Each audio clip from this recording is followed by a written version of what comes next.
ये आकाशवाणी है। अब आप लवली निगम से समाचार सुनिए।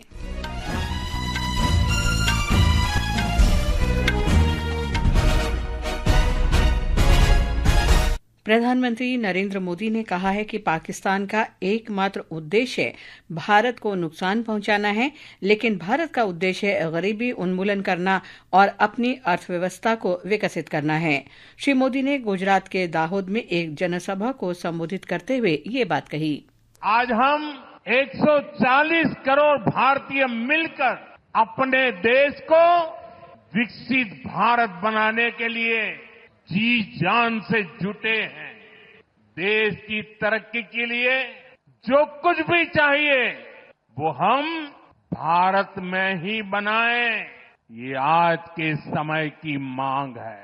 प्रधानमंत्री ने कहा कि ऑपरेशन सिंदूर के दौरान सशस्त्र बलों ने सीमा पार 9 आतंकी ठिकानों को ध्वस्त कर दिया। ऑपरेशन सिंदूर सिर्फ एक सैन्य कार्रवाई नहीं है, ये हम भारतीयों के संस्कारों, हमारी भावनाओं की अभिव्यक्ति है। आतंक फैलाने वालों को सपने में भी सोचा नहीं होगा मोदी से मुकाबला करना कितना मुश्किल होता है। इस अवसर पर रेल मंत्री अश्विनी वैष्णव ने पिछले 11 वर्षों के दौरान रेलवे क्षेत्र के लिए किए गए परिवर्तनकारी सुधारों के लिए मोदी सरकार की सराहना की। उन्होंने कहा कि मेड इन दाहोद इंजनों को दूसरे देशों में निर्यात किया जाएगा। साथियों, दाहोद में ये जो इंजन बना है ये हाई क्वालिटी और कम दाम। भाई गुजरात की तो खास बात होती है अपने दाम कम क्वालिटी ज्यादा, इसीलिए दुनिया भर में इसको एक्सपोर्ट कर पाएंगे। और इस इंजन का नाम क्या है? શું નામ છે?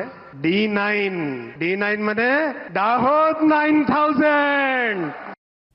इससे पहले प्रधानमंत्री मोदी ने गुजरात में विभिन्न विकास परियोजनाओं का उद्घाटन और शिलान्यास करने से पहले वडोदरा में एक रोड शो किया। बाद में प्रधानमंत्री मोदी ने दाहोद में रेलवे के लोकोमोटिव विनिर्माण संयंत्र का उद्घाटन किया। प्रधानमंत्री नरेंद्र मोदी ने आज अपने कार्यकाल के 11 वर्ष पूरे कर लिए हैं। आज ही के दिन वर्ष 2014 में श्री मोदी ने भारत के प्रधानमंत्री के रूप में शपथ ली थी। भारत विभिन्न देशों में सर्वदलीय प्रतिनिधिमंडल भेजकर आतंकवाद को समर्थन देने संबंधी पाकिस्तान की घृणित साजिश का विश्व में पर्दाफाश कर रहा है। भारत इसके जरिए आतंकवाद को कतई बर्दाश्त नहीं करने के अपनी नीति का प्रसार कर रहा है। जनता दल यूनाइटेड के सांसद संजय कुमार झा के नेतृत्व में एक सर्वदलीय प्रतिनिधिमंडल ने आज दक्षिण कोरिया के सोल के विचारकों से बातचीत की। विदेश मंत्री डॉक्टर सुब्रमण्यम जयशंकर ने आज सुबह नई दिल्ली में विदेश मंत्रालय की परामर्शदात्री समिति की बैठक की अध्यक्षता की। बैठक के दौरान ऑपरेशन सिंदूर और आतंकवाद के सभी तौर तरीकों के खिलाफ भारत की कतई बर्दाश्त न करने की नीति पर चर्चा की गई।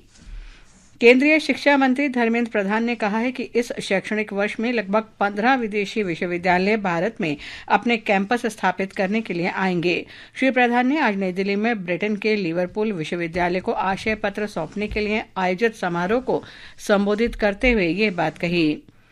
नीति आयोग ने आज नई दिल्ली में मध्यम उद्यमों के लिए एक रिपोर्ट जारी की है। ये रिपोर्ट भविष्य में मध्यम उद्यमों को विकास इंजन में बदलने के लिए एक व्यापक रोडमैप की भूमिका निभाएगी। रिपोर्ट में मध्यम उद्यमों के सामने आने वाली प्रमुख चुनौतियों को रेखांकित किया गया है। गृह मंत्री अमित शाह ने कहा है कि पिछले 10 वर्ष में देश के स्वास्थ्य ढांचे और परिदृश्य में कायाकल्प हुआ है। महाराष्ट्र के नागपुर में जमथा क्षेत्र में राष्ट्रीय कैंसर संस्थान के मरीजों के परिजनों के लिए आवासीय सुविधा सवस्ती निवास की आधारशिला रखने के बाद एक समारोह को संबोधित करते हुए उन्होंने ये बात कही। श्री शाह ने कहा कि सरकार ने विभिन्न योजनाओं के जरिए देश में गरीब लोगों को 5 लाख से लेकर 60 करोड़ रुपए तक का मुफ्त इलाज की सुविधा दी है।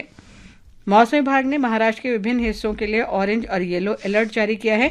मुंबई में आज सुबह के समय गरज के साथ बारिश, बिजली चमकने और तेज हवाएं चलने से मुंबई में यातायात बुरी तरह प्रभावित हुआ। पश्चिमी महाराष्ट्र के कोंकण के कई जिलों में मूसलाधार वर्षा हुई। राष्ट्रीय आपदा मोचन बल एनडीआरएफ की टीमों को तैनात किया गया है। इसके साथ ही ये समाचार बुलेटिन समाप्त हुआ।